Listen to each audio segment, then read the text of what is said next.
Bismillahirrahmanirrahim. Today we are going to perform hip joint manipulation. The patient would be in the spine position.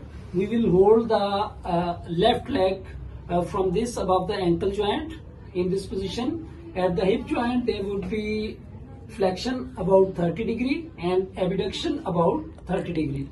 We will do the rotation at hip joint, and then we will perform high velocity low amplitude thrust at the hip joint.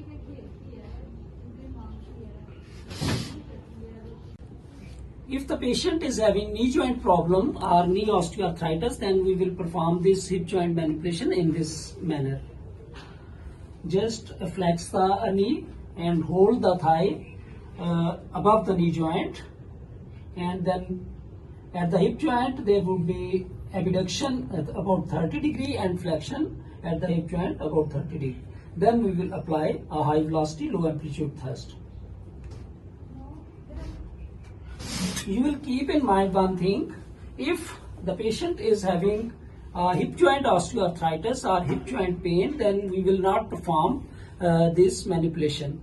To check the hip joint osteoarthritis or hip joint pain, we can perform a test that is called quadrant test. Thank you.